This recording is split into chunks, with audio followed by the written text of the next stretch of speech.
여호와김이 등극하던 때에 우리 그 국제 정세가 상당히 어려운 상황이었어요. 그래서 그 지역 패권이 아수르에서 우리 느부갓네살의 바벨론으로 넘어가는 그런 장면이었습니다. 우리 잠깐 보시면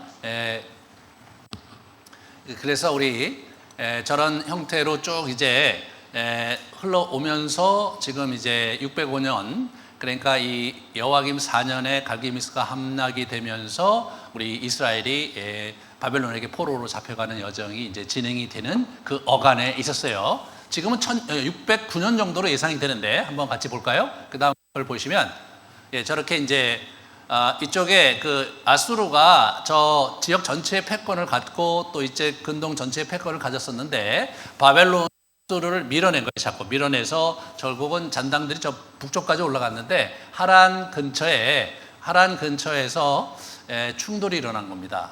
그 전쟁에서 갈그미스라는 곳에 전쟁이 일어났는데 이제 완전히 아수르가 무너지는 상황에서 아수르 동맹이었던 바로 이집트 왕 바로가 올라가서 거기서 이제 아수르를 구출하려고 이제 큰 전쟁이 일어나는 거예요. 그 전쟁에서 이제 605년에 우리 느고가 치면서 우리 그 바벨론이 이제 패권을 장악하는 그런 형태로 진행이 됩니다. 지금은 오늘 이 시점은 저 전쟁 있기 전 3년 전이에요. 3년 전. 그러니까 이게 여호와김 왕 4년에 저런 일이 일어났거든요. 지금 이 시점은 어떤 시점이냐면 우리 그 다음 걸 보여주시면 우리 바로 느고가 갈기미스 전투로 올라가던 시점에서 무기또에서 요시아가 그걸 막으려고 전쟁을 하다가 요시아가 아깝게도 전사를 합니다. 그런 상황에서 사실은 이 여호와김이 이제 등극을 한 거예요. 먼저 이제 저 사람이 죽자마자 여호아스라는 요시아의 첫 번째 아들을 세웠는데 느고가 내려와서 그 여호아스를 데려가고 자기가 여호와김을 세우면서 애굽 정권을 이제 세우는 거죠. 그러니까 바벨론에 내려오면 애굽 정권이었던 여호와김이 무너지는 것은 너무나 자명하죠. 그렇기 때문에 이게 이제 굉장히 어려운 시간이 이제 흘러가고 있는 거예요. 전쟁이 이제 기운이 감돌고 이제 느부갓네살이 이렇게 치켜 올라오면서 그러면서 이 지역 패권이 바뀌는 거죠. 바뀌면서 지금 이제 나라의 왕은 바뀌었는데 이집트가 지금 뭐예요? 무너지는 제국인데 쓰러지는 제국인데 그 이집트에 비호한 우리 여호와김이 정권을 잡았으니까 사실은 굉장히 어렵죠. 그러니까 이제 내부적으로 엄청난 혼란이 있을 수밖에 없고 그런 혼란 속에서 많은 이스라엘 사람들이 우상 숭배에 열을 올리게 되는 거예요. 요시아가 종교 개혁 정책을 했는데 그것이 결국은 수포로 돌아갔고 수많은 이런 우상들이 이제 아주 창일하게 일어나면서 어려운 골짜기를 가고 있었습니다. 그래서 우리 이제 여호와김 왕 4년에 25장에 보면 우리 에레미야가 한 얘기가 있어요. 여기 보시면 아들 요시야 왕 13째부터 오늘까지 23년 동안 여호와의 말씀이 내게 임하기로 내가 너희에게 꾸준히 일렀으나 너희가 순종치 아니하였다. 저게 무슨 얘기냐면 갈기미스 전투가 일어날 해에 이분이 저걸 얘기를 하는 거예요. 이제 갈기미스 전투가 끝나면 이제 느부갓네살이 와서 우리 예루살렘을 공략할 것을 알고 있었기 때문에 이제 마무리하는 거죠. 내가 23년 동안 너희들을 섬기면서 돌아오게 하려고 했는데 너희들이 듣지 않았다. 그런 얘기를 하고 있는 거죠. 저게 25장인데 26장은 시간을 거꾸로 가야 돼요. 그러니까 3년 전이에요. 그러니까 이 사람이 20년 차 되는 거예요. 선지자 20년 차가 오늘인 거예요. 이게 지금 시간으로 보면 뒤죽박죽 돼 있어요. 에레미야가. 그것이 이제 주제별 배열로 있기 때문에 학자들이 매우 곤혹스러워 하는데 그러니까 여러분과 저는 시대가 워낙 곤혹스럽고 뒤죽박죽이고 예루살렘 우리 에레미야도 뒤죽박죽이라 에레미야서도 뒤죽박죽이다 이 정도로 아시면 크게 무리가 없을 거라는 생각이 들어요. 자, 저런 거예요. 이분이 20년 동안 사역을 했어요. 20년 동안 사역을 했는데 실제로 그들은 끄떡도 하지 않았어요. 여러분 20년 동안 무슨 얘기한 거예요? 이 나라가 망할 거다. 하나님께 돌아오지 않으면 북쪽에 바벨론이 들어와서 너희를 칠 거다. 그런 얘기를 계속해서 했거든요. 여러분 20년 동안 계속해서 그 메시지를 했는데 이스라엘이 아직 망하지 않았어요. 네? 아직 망하지 않은 거예요. 그런 상황에서 오늘 사건이 벌어진 겁니다. 우리가 2절과 이제 이렇게 4절, 5절에 보시면 이들이 이게 계속해서 반발을 했기 때문에 성전 뜰에 서서 한마디도 빠짐없이 내 일을 선포해라, 이제 그런 얘기를 하나님께서 하시고요. 4절, 5절의 내용을 같이 보시면 너는 그들에게 이와 같이 이르라. 여호와의 말씀에 너희가 나를 순종하지 아니하며 내가 너희 앞에 둔 내 율법을 행하지 아니하며 내가 너희에게 나의 종 선지자들을 꾸준히 보내 그들의 말을 순종하라고 하였으나 너희는 순종하지 아니하였느니라. 이런 말씀을 이제 전한 거죠. 그러면서 이제 우상 숭배가 만연한 것을 애통해 하시면서 실로처럼 무너질 것을 선포하는 겁니다. 실로처럼.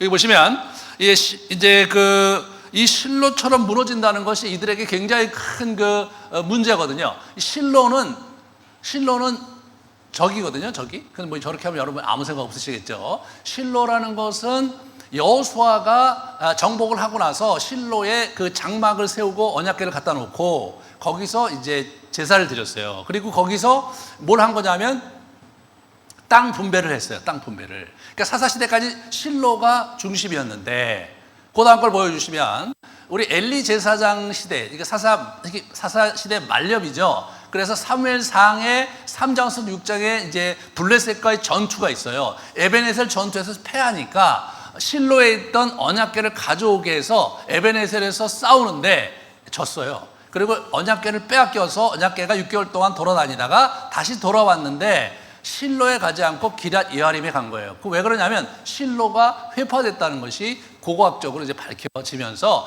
그래서 절로 가지 못했다. 이제 그것을 이제 후대에 우리가 알게 된 거죠. 그래서 그 다음 그림을 보여주시면 어떻게 저렇게 돼버렸던 거예요. 저렇게 지금 이제 발굴을 했기 때문에 저런데 완전히 회파된 거예요. 저기에 한 100여 년 이상을 우리 실로의 성막에서 하나님께 제사드리고 예배드렸던 장소가 완전히 회파되고 황폐화된 상황, 그런 상황에 있었는데 에레미야가 저게 지금 회파된 지 500년 전이에요. 지금 따져보면요. 500년 전에 회파됐던 우리 실로처럼 예루살렘도 될 것이다. 이런 얘기를 한 거예요. 그러니까 이 사람들이 얼마나 싫었겠어요. 네? 얼마나 싫었겠어요. 그런데 여러분 그렇게 이 사람을 이제 잡아다가 너 죽어야 된다. 그러면서 이제 재판에 회부해 갖고 이제 사형을 구형하는 이런 장면이 나오는데 그 촉발제가 된 도화선이 된 장면이 6절이에요. 6절. 저거죠, 저거. 그래서 저렇게 된 거예요. 저렇게 이제 완전히 회파되고 그리고 이제 그 다음 걸 보여주시면. 네.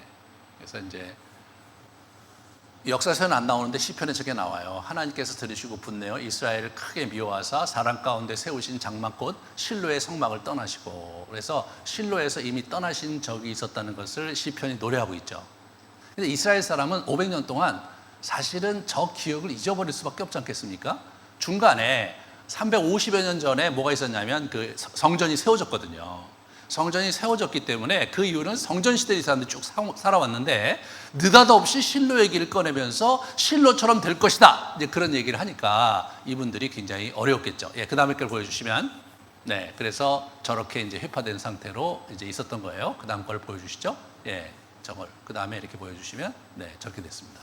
실로가 지금 저런 상태에 있는 거예요. 저런 상태에 있는데 뭘 얘기하는 거냐면 이 예루살렘이 그리고 그 성전이 저렇게 될 것이다. 이제 그런 얘기를 하니까 이 사람들이 분개하면서 어떻게 하나님의 성전이 저렇게 회파될 것이라고 얘기하느냐. 너는 거짓 선지자가 분명하다. 그래서 죽이려고 이제 한 거죠. 그런데 여기서 우리는 그 한 가지 그 중요한 포인트를 좀 읽어내야 되는데요. 우리 실로에 대해서 하나님께서 저렇게 얘기하시지만, 그러나 실로에 대한 이 예루살렘에 대한 애정을 그분이 계속 갖고 있었던 것을 3절 4절에서 볼 수 있어요. 3절 4절을 같이 좀 보면 여호와께서 이같이 말씀하셨다 이렇게 얘기하면서 실로 우리 그걸 보여주세요. 이제 2.2의 3인데 저거죠. 내게 명령하 이르게 한 모든 말을 전하되 한마디도 감하지 마라. 그들이 듣고 혹시 각각 그 악한 길에서 돌아오리라. 그리하면 내가 그들의 악행으로 말미암아 그들에게 재앙을 내리려 하던 뜻을 돌이키겠다. 이게 하나님의 마음인 거예요. 지난 20년 동안 에레미야 입을 통해서 계속해서 너희들 내가 징계하고 너희들을 북방에 나라를 데려다 너희를 치겠다, 너희들을 황폐하게 하겠다 말씀을 많이 하셨지만 속마음은 뭐냐면 속마음은 돌아와라 이거예요. 내 마음 나도 돌이키고 싶다. 어떻게 너희들 그렇게 사냐? 어떻게 나와의 언약을 그렇게 뭉개뜨리고 사냐? 제발 좀 돌아와라. 그런 얘기를 하시는 거예요. 여러분 선지서를 읽다 보면 하나님께서 굉장히 육두문자까지 쓰시면서 이스라엘에서 마구마구 그 아주 험한 말을 하세요. 근데 그 험한 말을 듣다 보면 굉장히 두려워요. 그래서 어떤 분들은 이 통독을 하다가 선지서에서 하나님의 그 엄한 모습을 보면서 하나님 무서워하고 힘들어하는 분들이 있어요. 그러나 속마음은 저랬다는 거예요. 언약 관계이기 때문에 겉으로는 뭐 굉장히 야단치고 겉으로는 험한 말을 하지만, 그죠? 속마음은 돌아오고 옛 사랑을 회복하고 싶은 하나님의 마음이 거기 잔잔하게 이렇게 퍼져 있는 겁니다. 이제 7장, 에레미야 7장으로 넘어오면 우리 에레미야 시대에 하나님께서 500여 년 동안 잊혀졌던 지역인 실로를 언급하면서 이스라엘 백성에게 호되게 나무라십니다. 우리 에레미야 7장 12절부터 보면 너희는 내가 처음으로 내 이름을 둔 처소 실로에 가서 내 백성 이스라엘의 악에 대하여 내가 어떻게 행하였는지를 보라. 그죠? 그러므로 내가 실로에 행한 같이 너희가 신뢰하는 바 내 이름으로 일컬음을 받은 이 집 곧 너희와 너희 조상들에게 준 이곳에 행하겠고 내가 너희 모든 형제 곧 에브라임 온 자손을 쫓아낸 것 같이 내 앞에서 너희를 쫓아내리라. 그러면서 실로를 얘기하시는 거예요. 왜 그러냐면 이스라엘 백성들은 하나님의 전인 이 성전이 무너질 것이다, 성전이 갈아엎어질 것이다, 이것을 상상도 하지 않았어요. 이 사람들이요. 성전에서 제사를 드리면서 하나님께서 영원히 여기다 자기 이름을 두시고자 한 것이기 때문에 성전은 견고할 것이다. 이전까지는 예루살렘이 회파되고 이 나라가 망할 것이다, 그런 메시지를 전할 때 이들이 그렇게 자극받지 않았어요. 그건 그럴 수 있어. 근데 오늘 본문에서 이 예루살렘이 아니라 성전이 무너질 거라는 얘기를, 실로처럼 무너질 거라는 얘기를 하면서 이게 도화선이 돼서 완전히 이제 이들이 아주 이게 확 맛이 가버리는 그런 일들을 우리가 보게 됩니다. 한번 같이 보겠습니다. 6절과 이 성전이라는 말 자체를 가만히 보면요, 이 성전이라고 번역을 했는데 사실은 원어로 보면 이 집이라고 번역을 해야 돼요. 이 집은 바이트거든요. 성전은 헤칼이라고 그래요. 그러니까 영어로 템플이라고 번역했고 바이트는 하우스로 번역해요. 영어로는요. 그러니까 우리나라 말로는 어떻게 하냐면 이 집과 이 성전 이렇게 번역해야 되는데 이거를 같이 이 개혁 성경 하시는 분들이 이걸 같이 그냥 섞어서 쓰셨어요. 별 문제가 없는 것 같지만 그러나 에레미야의 에레미야를 통해서 하나님께서 이스라엘 백성의 불편한 신기를 전하실 때 이 단어를 굉장히 묘하게 사용하셨거든요. 잘근잘근 씹으면서 이 단어를 사용하셨거든요. 내가 이 집을 이렇게 되는 거예요. 실로같이 되게 하겠고 이 성을 이 세계 모든 민족의 저주거리가 되게 하리라, 이렇게 얘기하시는 거예요. 내가 성전을 템플 아니라 이거예요. 나는 이미 떠났어요. 예? 내가 이 예루살렘이란 말도 쓰지 않아요. 여호와의 성전이라는 말도 쓰지 않으세요. 아예 자기 이름을 그 전에 거들먹거리는 것도 싫어하셨어요. 실제로 7장 4절서부터 보시면 이것이 여호와의 성전, 템플이죠. 헤칼이라, 여호와의 성전이라 하는 거짓말을 믿지 마라. 그렇다면 너희가 이웃을 향해서 정의와 의를 행했을 텐데 왜 이 모양이냐? 너희가 도둑질하며 살인하며 간음하며 거짓 맹세하며 바알에게 분향하며 너희가 알지 못하는 다른 신을 따르면서 내 이름으로 일컬음을 받는 이 집에 들어와서 내 앞에 서서 말하기를 우리가 구원을 얻었나이다 하느냐? 이는 이 모든 가증한 일을 행하려 함이로다. 내 이름으로 일컬음을 받은 이 집이 너희 눈에는 도둑의 소굴로 보이느냐? 보라, 내가 그것을 보았노라, 이렇게 말씀하시는 거예요. 더 이상 나는 이것을 템플이라 하지 않겠다. 더 이상 나는 이것을 여호와의 성전이라 하지 않겠다. 실제로 이 에레미야에서 이 성전을 지칭하는 단어가 굉장히 많이 나오는데 실제로 성전이라는 의미의 저런 이 헤칼이라는 단어는 4번밖에 쓰질 않으셨어요. 예? 그 중에 3번이 저기 나오는 거예요. 나머지 하나 나오는 거예요. 나머지는 다 집이라고 하셨어요. 예? 템플이 아닌 거예요. 예? 신전이 아닌 거예요. 이게 무슨 신전이냐? 내가 떠났는데 무슨 신전이냐? 내가 이 집을 헐어버리겠다. 내가 이 성을 헐어버리겠다. 이렇게 나오는 거죠. 예루살렘에 내 이름을 영원히 두겠다고 약속하셨거든요. 예루살렘이라는 말을 안 쓰세요. 그냥 이 성, 이 집 이런 얘기 하시면서 그냥 없애버리겠다. 이 집을 실로처럼 없애버리겠다. 그런 얘기를 하시는 거예요. 그러니까 이 사람들이 그냥 그게 너무나 싫었던 거예요. 어떻게 선지자라는 놈이 다른 건 몰라도 하나님의 성전을 모독할 수가 있냐? 하나님의 성전을 모독하는 거 보니까 너는 거짓 선지자 아니냐? 그래서 저희 얘기를 듣자마자 사람들이 와락 달려들어서 제사장과 그리고 선지자들과 백성들이 이제 어디로 갑니까? 10절에 보시면 성문 앞에 가잖아요. 그죠? 유대 고관들이 이 말을 듣고 왕궁에서 여호와의 성전으로 올라가 여호와의 성전 새 대문의 입구에 앉았어요. 이게 뭐냐면 법정에 앉은 거예요. 그 당시는 이 성문이 법정이 있었고 시장이 있었고 거기에 그 관청이 있었어요. 이게 지금 재판하는 장면인 거예요. 그러니까 이제 왕궁에서 사람을 보내서 재판을 하도록 왕이 조치를 한 거죠. 왕도 굉장히 싫어했거든요. 우리 예레미야를. 그래서 사람들은 어떻게 돼요? 8절과 11절에 보면 반드시 죽어야 된다. 11절에 보면 이렇게 사형을 구형해요. 이 자는 사형을 언도에 맞다. 이렇게 구형을 합니다. 소송을 그렇게 하는 거죠.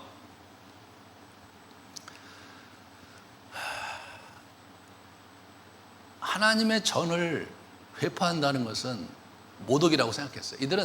이들은 성전에 제사를 드리는 것으로 자기의 신앙생활이 그래도 뭔가 지키고 있다고 느낀 거예요. 실제로 이들은 성전에 가서 성전 제사를 드리면서 밖에 나가서는 불의를 행하고 악행을 행하고 그렇게 공의를 행하지 않고 있으면서 와서 계속해서 이 성전 마당을 밟고 제의를 드리는 것을 보시면서 하나님이 진노하셨거든요.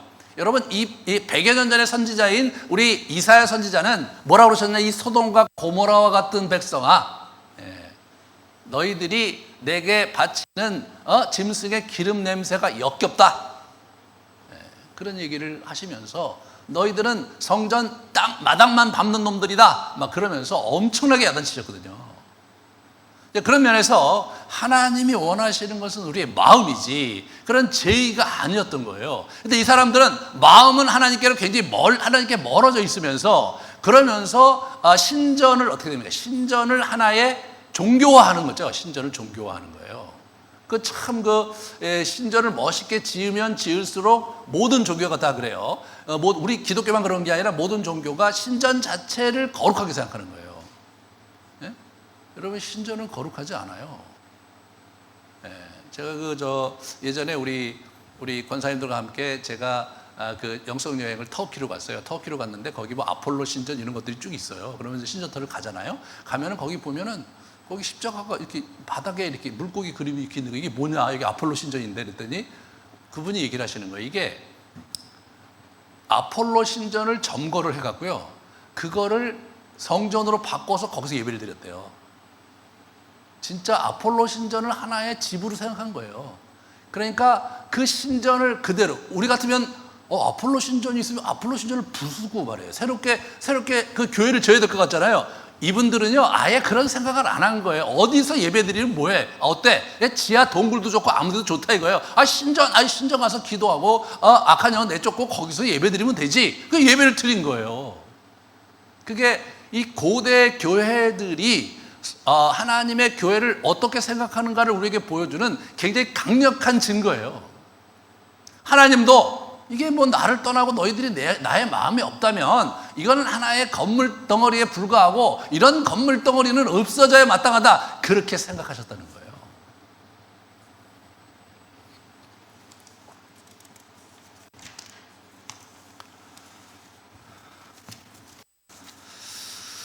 11절에 우리 제사장들과 선지자들이 사형을 구행했다고 아까 말씀을 드렸어요. 그것은 신명기 13장 1절에서 5절에 보시면 뭐냐면, 그것이 만약에 거짓 선지자들이 나타나면 사형해갖고 죽이라고 얘기를 했어요. 그런 선지자를 꿈꾸는 자는 죽이라. 이같이 하여 너희 중에 악을 제거하라. 그래서 이적과 기사를 행하면서 이상한 얘기하는 선지자가 나타나거든 죽여라 이거예요. 그래서 이제 저 말씀을 근거로 이 사람을 죽이라고 얘기를 한 거예요. 자, 그러자 우리 에레미야가 자기를 변호합니다. 12절서부터 13절에 뭐라고 나오냐면, 여호와께서 나를 보내사, 저게 저분의 초점이에요. 난 여호와께 보냄받음을 받은 거다. 너희가 들은 바 모든 말로 이 성전과 이 성을 향하여 예언하게 하셨느니라. 저게 성전이 아니에요. 이 집과 이 성을 향하여, 이렇게 되는 거예요. 번역을 저렇게 하니까 이게 혼란스러워. 지금 이게 뉘앙스가 완전히 다른 거예요. 이게 집이야, 집. 그냥 건물이란 말이에요. 이게 뭐 이 성전이고 나발이고, 하나님이 떠나셨는데 이게 무슨 성전이나 집이지, 이렇게 얘기한 거예요. 예. 그래서 성전을 향하여 예언하게 하셨느니라. 여호와의 목소리를 청조하라. 그리하면 여호와께서 너희에게 선언하신 재앙에 대하여 뜻을 돌이키시리라. 그러면서 하나님께서 만약 우리가 돌이키면 우리에게 내릴 재앙을 돌이키신다고 그분이 말씀하신 것이다. 그런 얘기를 하면서 자기를 변호합니다. 그러자 아주 묘하게도 이 고관들과 몇몇 장로들이 우리 에레미야를 비호해요. 에레미야를 우리 다시 이렇게 변호를 해줘요. 그것이 16절부터 19절에 나오거든요. 그래서 이 사람한테 보세요. 죽일 만한 이유가 없다. 여호와의 이름으로 우리에게 말하였으니 죽일 만한 이유가 없다. 그러면서 유다 왕 히스기야 왕 때도 그런 예언자가 있었는데 그들이 죽였냐? 유다 왕 히스기야가 모든 유다가 그를 죽였냐? 절대 그러지 않고 오히려 그들이 회개했을 때 하나님께서 마음을 돌이키시지 않았냐? 우리가 이같이 하면 우리의 생명을 스스로 심히 해롭게 하는 것이 것이다 라고 얘기하면서 어떻게 되냐면 에레미야를 두둔합니다. 되게 재밌어요. 제사장과 선지자는 에레미야를 죽이려고 하고 있어요. 그런데 여러분, 이 관료, 이 정부 고위 관직의 관료예요. 그리고 장로들은 에레미야를 비호하고 있어요. 보통 이게 거꾸로 돼야 되는 거 아닙니까, 여러분? 네? 거꾸로 돼야 되는 거 아니에요? 제사장과 선지자는 하나님의 사람을 보호하려고 해야 되고, 지금 왕은 어떻게, 왕은 여호와김이, 이 친구가 지금 세속 군주잖아요. 이 친구는 지금 하나님의 말을 안 들어요. 그래서 우리가 이 뒤에 보시면 알겠지만, 우리아라는 선지자가 있어요. 우리아라는 선지자가 에레미야가 동일한 메시지를 전했어요. 전했는데 체포령을 내렸는데 이 사람이 무서우니까 애굽으로 도망했는데, 여호와김이라는 왕이 그 사람을 체포령을 내려갖고 사람을 보내서 그를 데려다가 쳐 죽이고 시체를 그냥 보통 사람이 장사 지내는 데 지내게 됐다고 후반에 나오잖아요. 다시 말해서 이 여호와김 왕은 에레미야를 죽이고 싶었어요. 근데 에레미야를 죽이지 못하게 하는 그룹이 있었는데 그것이 자기 측근들이에요. 자기 관료들이에요. 여러분, 이 사람들이 좀 너무 재밌는 거 아니에요? 네. 그게 24절에 그 사람의 이름이 구체적으로 나오는데, 24절에 뭐라고 나오냐면, 사반의 아들 아이감의 손이 에레미야를 도와주어 그를 백성의 손에 내어주지 아니하여 죽이지 못하게 했다. 이 사람이 보호하고 있어요. 사반의 아들 아이감, 이 사반이라는 사람은요, 요시야의 종교개혁에 할 때 주도적인 역할을 했던 서기관이었어요. 지금 이게 그 아들 때로 넘어오는데, 여러분, 이 마지막에 이 요시야 죽고 나서 이스라엘의 그 정치에 있어서 핵심 관료들이 요시야의 종교개혁에 영향을 받았던 하나님의 사람들이었더라고요. 그러니까 이 사람들은 에레미야를 보호하려고 하는 거예요. 에레미야를 비호하려고 하는 거예요. 이 긴장이 있는 거예요, 긴장이. 역전이 된 거예요, 역전이. 종교 지도자들은 에레미야가 하는 얘기를 듣기 싫고, 그 당시 거짓 선지자들, 우리 다음 시간에 우리 정 목사님이 하실 건데, 이 거짓 선지자들 같은 경우는 선지자 전체가 에레미야와 반대 지평이 있어. 우리는 절대로 바벨론이 와서 우리를 치지 않을 것이다라는 예언을 막 하면서 그런 얘기하는 얘기가 쭉 나오거든요. 또 그런데 막 실제로 바벨론 포로로 갔어. 그러니까 2년 만에 다시 돌아오게 될 것이다. 막 그런 얘기를 하는 그 선지자들이 있는데요. 예레미야가 유일하게 혼자고 나머지가 저 반대편에 있었던 사람들이에요. 그러니까 완전히 맛이 간 거예요. 종교 지도자들이 길을 잃고 있었던 시대인 거죠.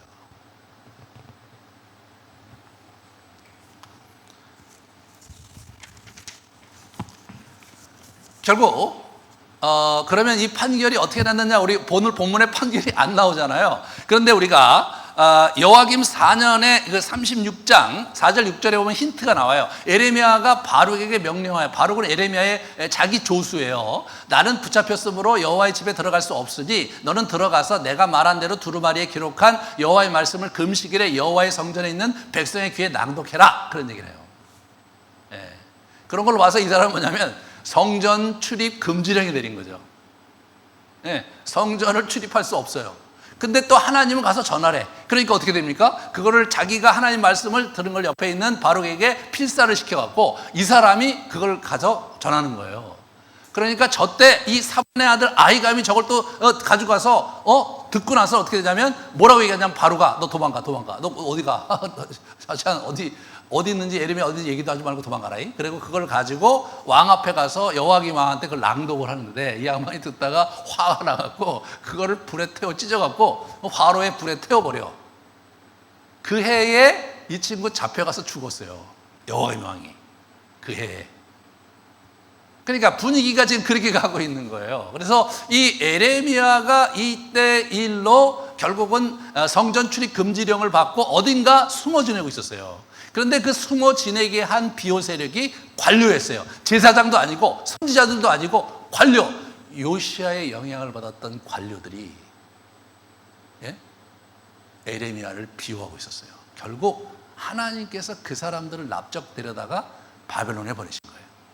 그리고 먼 훗날 돌아오게 하신 거죠. 참 의미심장합니다, 여러분.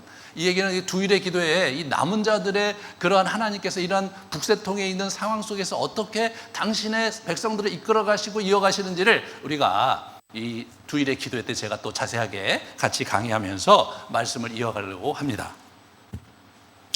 이 장면에서 우리는 이 에레미야가 완전히 변화된 모습을 보게 돼요. 14절 15절을 같이 한번 보시면 보라, 나는 너희 손에 있으니 너희 의견에 좋은 대로 옳은 대로 하려니와 너희는 분명히 알아라. 너희가 나를 죽이면 반드시 무죄한 피를 너희 몸과 이 성과 이 성 주민에게 돌리는 것이니라. 이는 여호와께서 진실로 나를 보내사 이 모든 말을 너희에게 말하게 하셨습니다.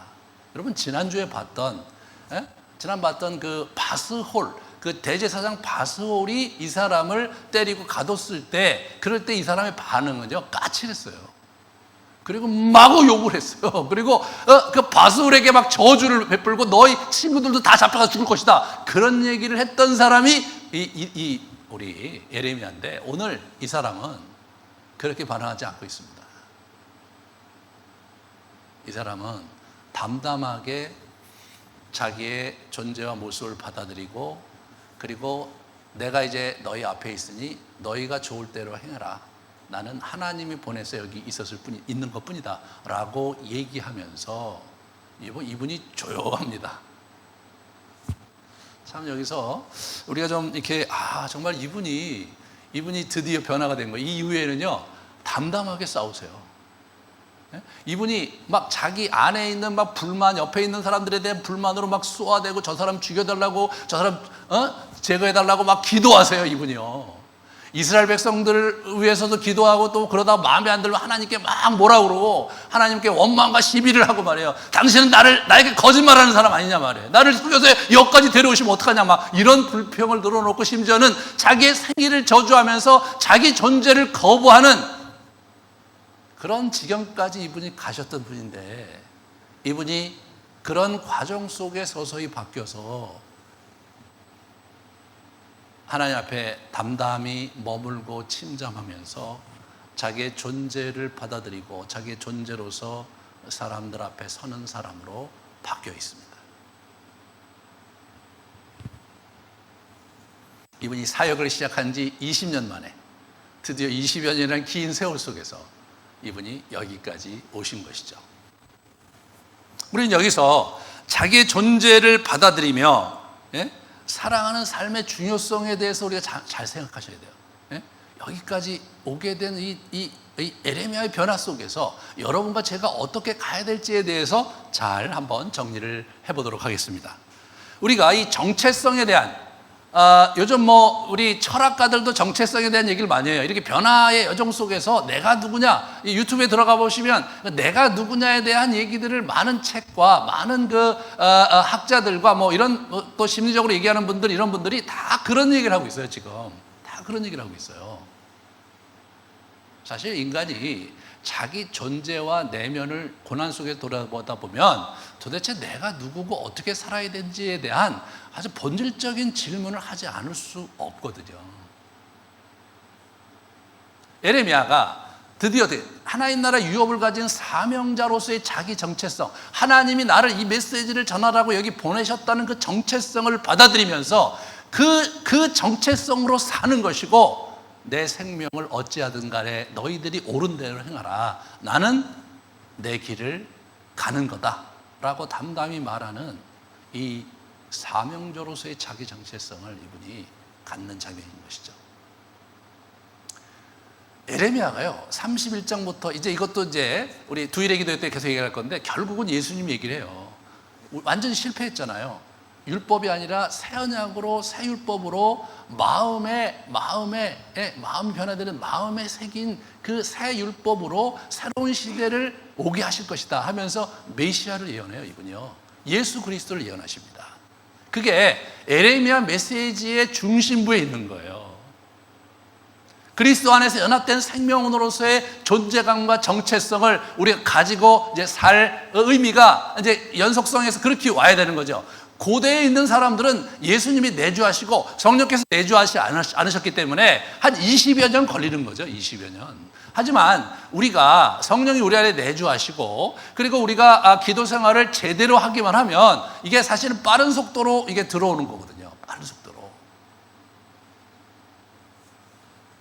겉사람을 넘어서 속사람으로 살아가라고 예수님께서 우리를 부르신 거였어요. 겉사람, 육에 속한 사람이죠. 속사람, 영에 속한 사람이라고 볼 수 있죠. 그래서 이걸 변해가는 것이 그리스도의 삶의 핵심적인 역도인 거예요.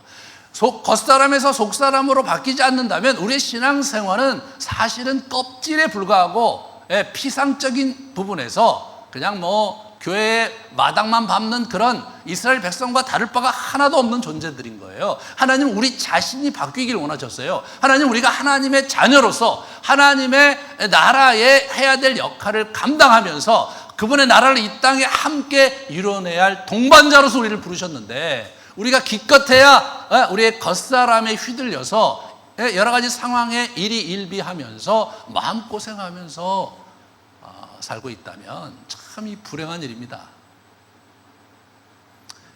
겉사람으로 사는 시간과 속사람으로 사는 시간, 여러분 속사람으로 사는 시간을 자꾸 늘려가야 돼요. 그래야 변화가 일어납니다.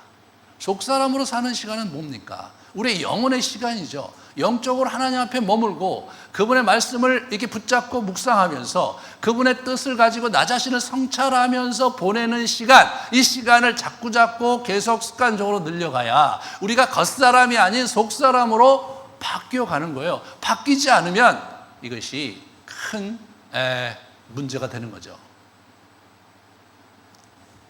그 다음 걸 보여주세요.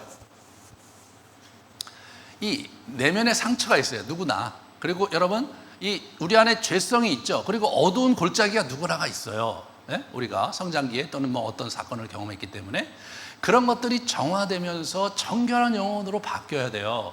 그래야지 이게 하나님을 바라보고 하나님과 교제하는 게 수월해지는 거거든요. 그래야지 우리 내면을 제대로 알아차리는 거거든요. 우리가 어떤 상처에 매여 있고 붙들려 있으면 그 상처가 주는 감정과 생각의 그 소용돌이 속에서 우리가 헤어나지를 못하는 거예요.